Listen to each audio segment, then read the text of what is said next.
Muatan pelajaran IPS mengenai makna proklamasi kemerdekaan bagi bangsa Indonesia. Tujuan pembelajaran yaitu agar siswa mampu menyebutkan makna proklamasi kemerdekaan dengan benar dan agar siswa mampu melaporkan dan mempresentasikan makna proklamasi kemerdekaan dalam kehidupan sehari-hari dengan tepat. Assalamualaikum warahmatullahi wabarakatuh. Halo anak-anak hebat, apa kabar? Semoga semuanya selalu dalam keadaan sehat ya. Sudah siap dengan pembelajaran hari ini?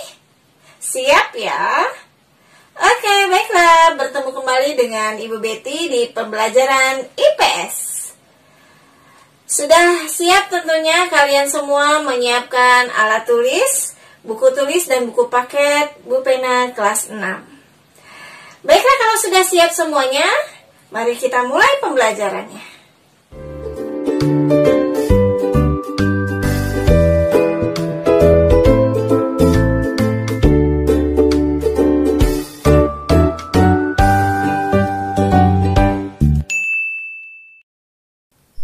Makna proklamasi kemerdekaan Indonesia bagi bangsa Indonesia yang pertama adalah menandai lahirnya bangsa Indonesia sebagai bangsa yang merdeka.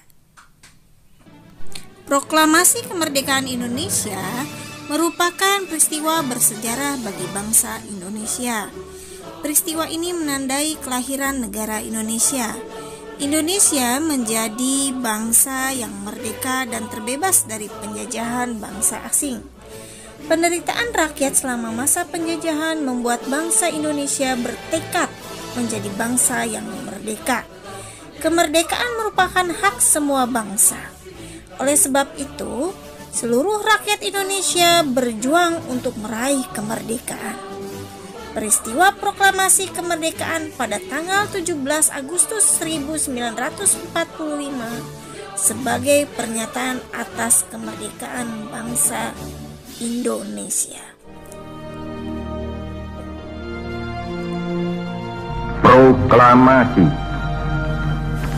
Kami, bangsa Indonesia, dengan ini menyatakan kemerdekaan Indonesia.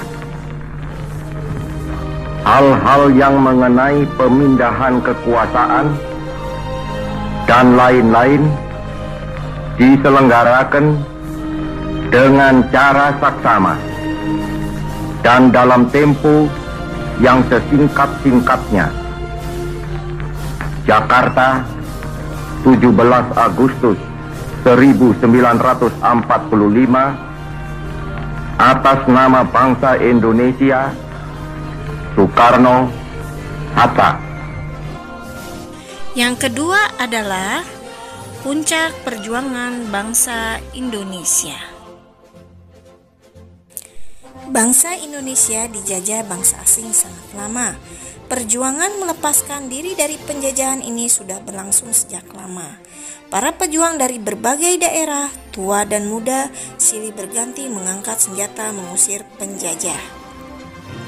Namun, upaya mereka masih belum berhasil karena perjuangan masih bersifat kedaerahan dan terpecah-pecah. Senjata yang digunakan hanyalah bambu runcing. Nah, pada saat itu terjadi perbedaan pendapat antara para pemuda atau yang disebut golongan muda dan golongan tua. Para pemuda atau golongan muda mendesak Insinyur Soekarno dan Muhammad Hatta. Golongan tua segera memproklamasikan kemerdekaan. Sementara itu, golongan tua tidak mau tergesa-gesa memproklamasikan kemerdekaan karena khawatir terjadi pertumpahan darah rakyat Indonesia. Akhirnya, golongan muda dan golongan tua bersatu dan bersepakat memproklamasikan kemerdekaan Indonesia.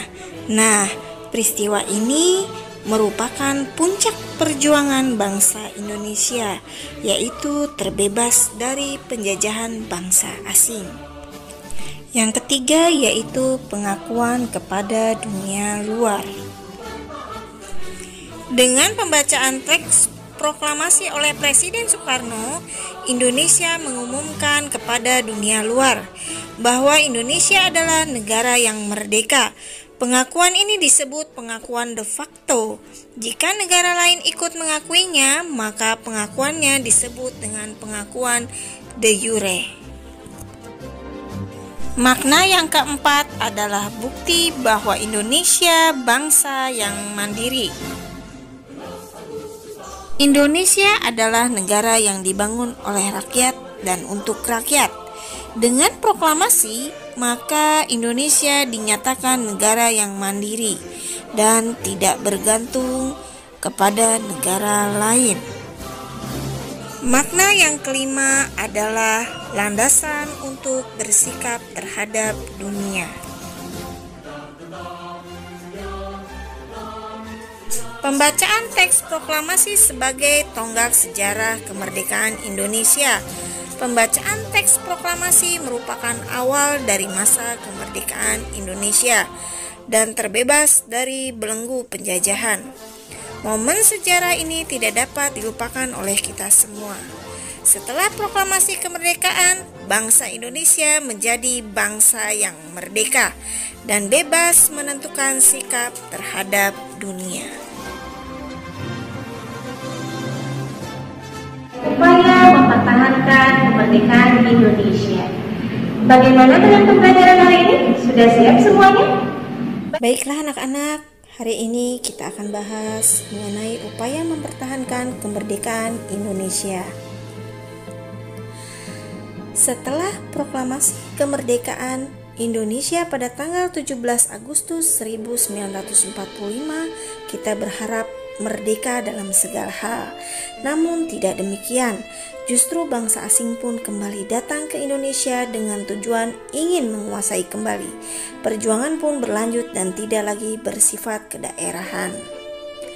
Pertempuran apa saja yang terjadi untuk mempertahankan kemerdekaan Indonesia? Yang pertama adalah pertempuran Medan Area. Pertempuran Medan Area ini terjadi di Medan, Sumatera Utara. Penyebab utamanya adalah Sekutu dan Belanda ingin mengambil alih kekuasaan di kota Medan. Seketika masyarakat sekitar langsung melakukan perlawanan. Pasukan Sekutu yang diboncengi Belanda dan Nica di bawah pimpinan Brigadir Jenderal T.E.D. Kelly mendarat di Medan pada tanggal 9 Oktober 1945. Sekutu memasang papan yang bertuliskan Fix Boundaries Medan Area atau batas resmi wilayah Medan di berbagai pinggiran kota Medan untuk menghadang dan membatasi gerak para pemuda setempat. Sejak saat itulah pertempuran ini dikenal dengan nama Medan Area. Yang kedua adalah pertempuran Ambarawa. Tentara Sekutu mendarat di Semarang pada tanggal 20 Oktober 1945. Tujuan kedatangan mereka adalah untuk mengurus tawanan perang dan tentara Jepang di Jawa Tengah. Hal ini menimbulkan kemarahan pihak Indonesia. Salah satu tokoh pertempuran ini adalah Kolonel Sudirman. Beliau menerapkan taktik serangan mendadak di semua sektor dan pengepungan rangkap dari kedua sisi sehingga musuh terkurung. Pada tanggal 15 Desember 1945, pertempuran ini berakhir. Untuk memperingati hari bersejarah itu, maka setiap tanggal 15 Desember diperingati sebagai Hari Infanteri, dan untuk mengenang pertempuran tersebut didirikan monumen Pelagan Ambarawa. Yang ketiga adalah Bandung Lautan Api. Pada bulan Oktober 1945, tentara Sekutu memasuki kota Bandung. Ketika itu, para pejuang Bandung sedang melaksanakan pemindahan kekuasaan dan merebut senjata dan peralatan dari tentara Jepang. Pasukan Sekutu tiba di Bandung dengan membawa Nica atau organisasi militer Belanda. Akibatnya pertempuran tak terhindarkan. Tentara Sekutu menyampaikan ultimatum kepada Gubernur Jawa Barat agar kota Bandung dikosongkan dari penduduk dan tentaranya. Ultimatum sekutu tersebut mendorong TRI atau Tentara Republik Indonesia melakukan operasi Bumi Hangus yang kemudian dikenal dengan peristiwa Bandung Lautan Api, karena pada tanggal 23 Maret 1946 para pejuang Indonesia membumi hanguskan Bandung bagian selatan untuk mencegah tentara sekutu dan Nica menggunakan semua fasilitas sebagai markas mereka. Dalam peristiwa tersebut gugur seorang pejuang, yaitu Muhammad Toha. Untuk mengenang peristiwa tersebut, Ismail Marzuki mengabadikannya dalam sebuah lagu, yaitu Halo Halo Bandung. Yang keempat adalah pertempuran Surabaya. Tentara sekutu mendarat pertama kali di Surabaya pada tanggal 25 Oktober 1945. Komandan pasukan sekutu yang mendarat di Surabaya adalah Brigjen atau Brigadir Jenderal AWS Malabi.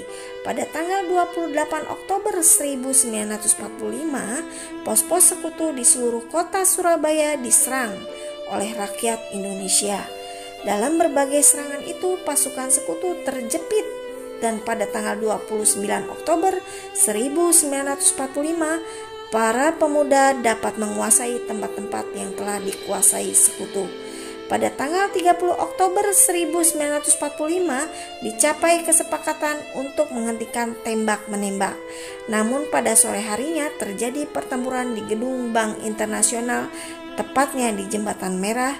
Dalam peristiwa itu Brigjen AWS Malabi tewas.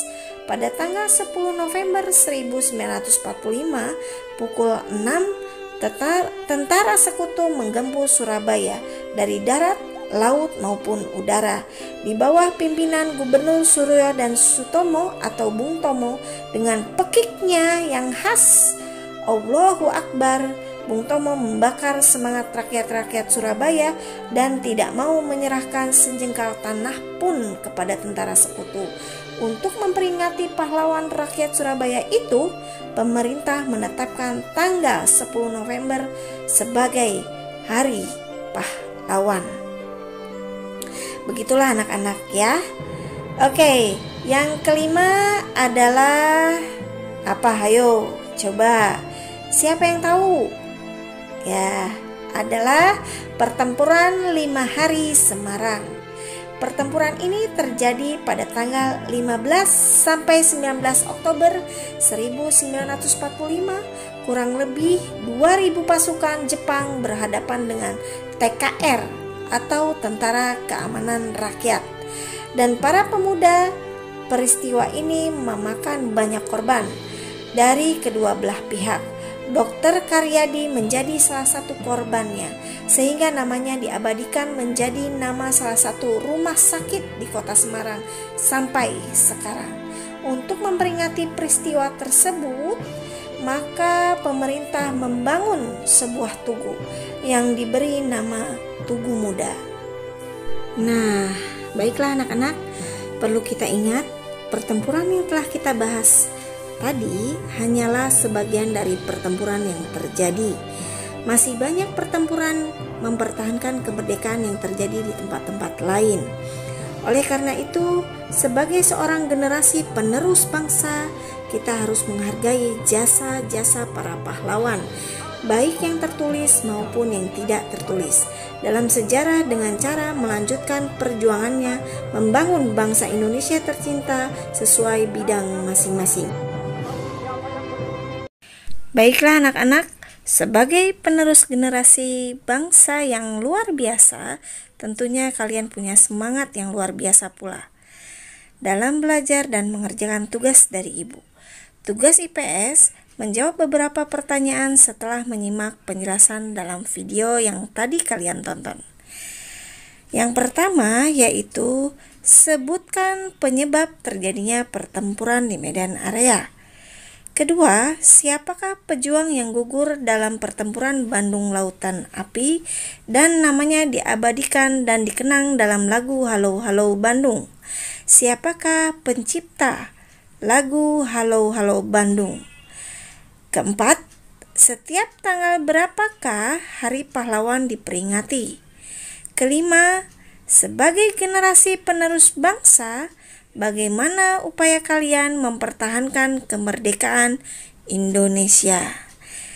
Itulah tugas yang Ibu berikan. Mohon dikerjakan dalam buku tugas dan semua tugas dikerjakan dengan mandiri. Baiklah anak-anak, cukup sekian pembelajaran hari ini. Mudah-mudahan kalian memahami materi yang telah Ibu sampaikan mengenai upaya mempertahankan kemerdekaan Indonesia. Jangan lupa rajin membaca di rumah agar ilmu kalian semakin bertambah. Satu pantun dari Ibu. Burung irian, burung cendrawasih. Cukup sekian dan terima kasih. Semoga selalu sehat semuanya. Wassalamualaikum.